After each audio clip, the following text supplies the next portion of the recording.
வணக்கம். வரலட்சுமி நோன்பை பத்தி இதுவரைக்கும் யாருமே சொல்லாத பல அரிய தகவல்களும் ரகசியங்களும் உங்களுக்கு தெரியணும்னா இந்த காணொலியை முழுசா பாருங்க.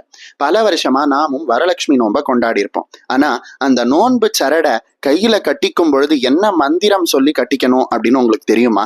அந்த மந்திரம் சொல்லி கட்டிக்கிட்டான்னா மகாலட்சுமியினுடைய அருளால சகல விதமான நன்மைகளும் நொடியில கிடைக்கும் அப்படின்னு சொல்றாங்க. அந்த அளவுக்கு சக்தி வாய்ந்த மந்திரம் உங்களுக்கு தெரியணும் அப்படின்னாலும் இந்த காணொலியை முழுசா பாருங்க.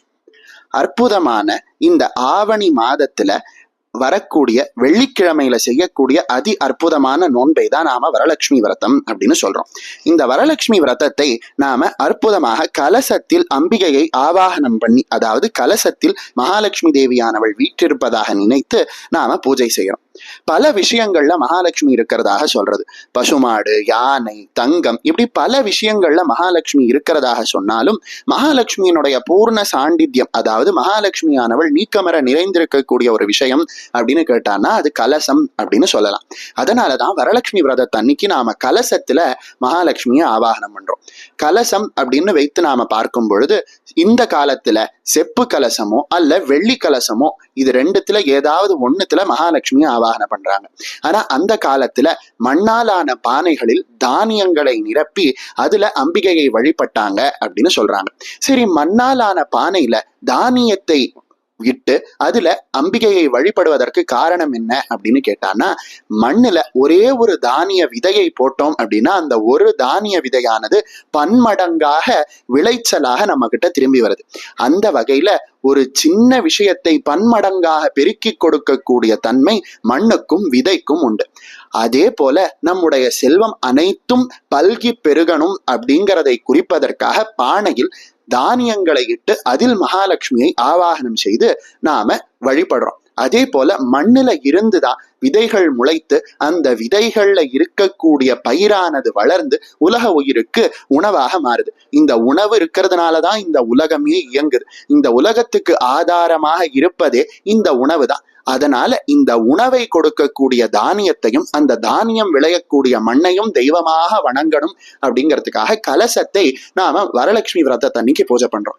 சில பேர் அவர்களினுடைய வீட்டின் வழக்கப்படி கலசத்துல ஜலம் நிரப்பியும், மற்ற சில பேர் கலசத்துல தானியங்களை நிரப்பியும் வழிபடுறாங்க. இது ஒரு மேலோட்டமான ஒரு விளக்கமாக இருந்தாலும் கலசத்துல அம்பிகையை வழிபடுவதற்கு பல அற்புதமான ரகசியங்கள் இருக்கு.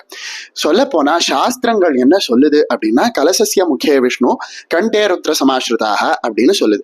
அதாவது கலசத்தினுடைய மேல் பாகத்துல விஷ்ணுவும் அதனுடைய கழுத்து பாகத்துல சிவபெருமானும் அதனுடைய மூல பாகத்துல அதாவது அடிபாகத்துல பிரம்மாவும் இருக்கிறதாக சொல்றாங்க.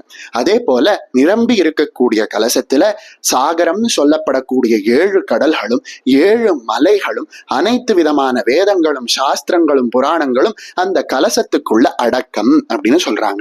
ஆக மொத்தத்துல நம்ம பூஜை அறையில கலசத்தை வைக்கும் பொழுது இப்படி அனைத்து விதமான விஷயங்களும் நம்முடைய பூஜை அறைக்கு வந்து விடுகிறது அப்படிங்கிறது சாஸ்திரங்களோட முடிவான முடிவு. அதே போல அனைத்து தேவதைகளினுடைய அம்சத்தையும் கலைகளையும் தனக்குள்ள அடக்கினதுனால கலசத்துக்கு கலசம் அப்படிங்கிற பெயர் வந்தது அப்படின்னு சொல்றாங்க. இப்படி பலவிதமான அற்புதமான தன்மை இருக்கிறதுனாலதான் மகாலட்சுமியை வரலட்சுமி நோன்பு அன்னைக்கு நாம இந்த கலசத்துல வழிபடுறோம்.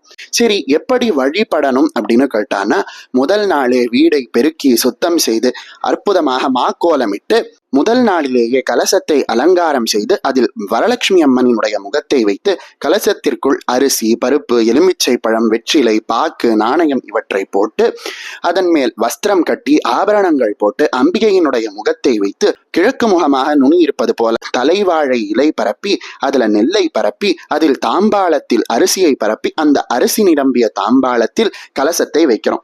இந்த கலசத்தை ஆவணி வெள்ளிக்கிழமைக்கு முதல் நாளாக இருக்கக்கூடிய வியாழக்கிழமை அன்னைக்கு எழுந்தருள பண்ணி மகாலட்சுமியை நம்முடைய வீட்டுக்கு வந்து விட்டதாக நினைத்து அந்த கலசத்தில் மகாலட்சுமியை நாம் பூஜை செய்து 9 நூலை சேர்த்து நாம வரலட்சுமி விரதத்துல இருக்கக்கூடிய அம்பிகையின் பாதத்துல வைத்து அந்த நூலுக்கு பூஜை செய்யணும் அப்படின்னு சொல்றாங்க.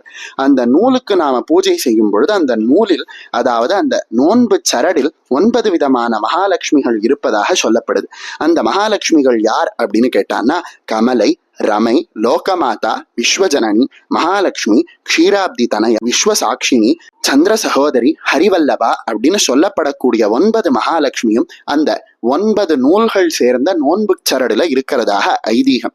இந்த 9 மகாலட்சுமியையும் பூஜித்து விட்டு இந்த 9 மகாலட்சுமியினுடைய அருள் நிரம்பிய இந்த சரடை கையில் கட்டும் பொழுது சர்வமங்கள மாங்கல்யே சர்வபாப பிரணாசினி தாரகம் பிரதிகிருஷ்ணாமி சுப்ரீதா பவ சர்வதா அப்படின்னு சொல்லப்படக்கூடிய அற்புதமான மந்திரத்தை சொல்லி நாம கையில கட்டிக்கணும் அப்படின்னு பெரியவர்கள் சொல்கிறார்கள். நாமும் அற்புதமான இந்த வரலட்சுமி விரதத்தின் அன்னைக்கு இதை போல மகாலட்சுமியை விமர்சையாக வழிபட்டு கையில் சரடு கட்டி கொள்ள பலவிதமான நன்மைகளும் நம் வாழ்க்கையில ஏற்படும் அப்படின்னு சொன்னா அது மிக இல்லை.